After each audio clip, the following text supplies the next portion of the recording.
jako akawuwo.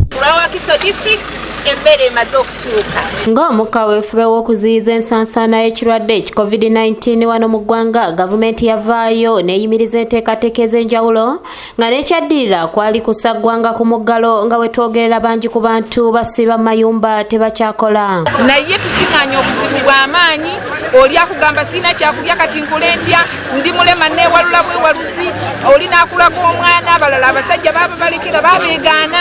Naye abantu nga batutuukirira, abantu nga bali bubi nakutuukirira ng'olabira ddala talina kyalidde. Olw'embeera n'obwetaavu naddala mu byokulya, gavumenti yavaayo n'enteekateeka y'okugabira abantu emmere okubayambako obutafiira njala mayumba, ng'era enteekateeka eno yatandikira mu disitulikisi 2 okuli Kampala ne Wakiso. Ng'egenda okutambula mu Wakiso Town Council ne Wakiso Mumyuka, era nga tukkiriza nti ne mu Wakiso disitulikiti yonna okutwalira awamu, inshallah emmere ejja kutuukayo. Newankubadde enteekateeka eno etutte ebbanga kati lya myezi 2, abantu bangi okuva mu disitulikisi 2 emmere gye yatandikira ogabibwa bagamba nti tebagifunanga, nga n'abamu ku bo essuubi lyabagwamu. Kawunga tetukalabirako ddala, era abatuuze batuli bubi, naddala ffe nga abali ku bukiiko tulina ekizibu kinene nnyo. Buli wooyita bakusaba mmere.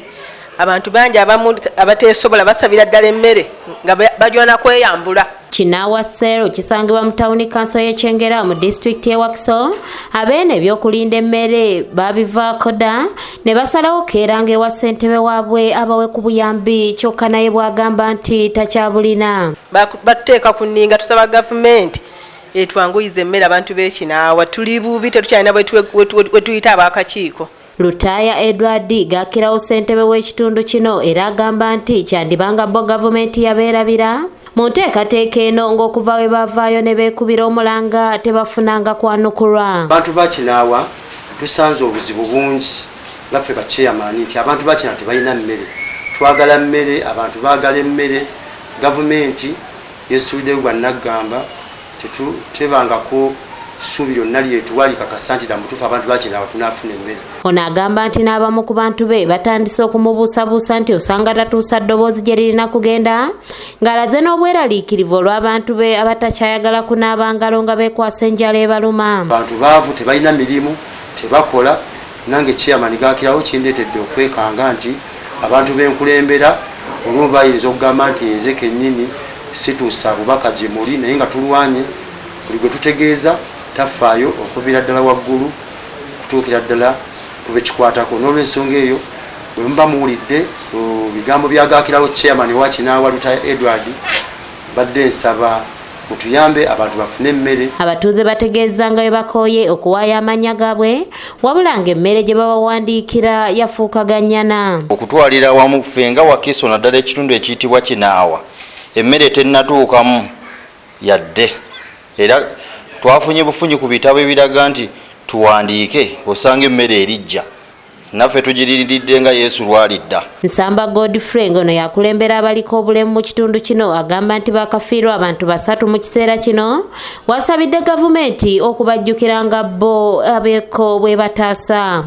Nkubira omulanga eri gavumenti yaffe eya NRM ey'omugendo gwa movement, nkikubira omulanga abantu abaliko obulemu mu scenario mu epidemic ya coronavirus, abantu abaliko obulemu ku mibiri gyabwe batwerabirira ddala. Nze ng'omukulembeze n'akapiisaayo abantu abasukka mu 3. Ab'akakiiko k'ekyalo bagamba nti tebakyasobola kutambula mu kitundu nga buli we bayita babasaba mmere we basabidde omubaka waabwe okubalwanirira mu mbeera eno. Nkubiriza gavumenti eveeyo mu kaseera lockdown nga ez'omudiringanwa ziyingirawo, etulowoozeeko, naye pulezidenti ogenda kufuga bisubi kubanga tugenda kufa tugwewo enjala etutta. Kavuma Lawrence yakusakidde eggulire lino ku lwa ABS Television. Ate oba oli awo ne gavumenti yandiwadde naddala abamu ku bagagga be tulina mu bitundu okusobola okudduukirira abo abali obubi naddala mu bitundu mwennyini mwe bali.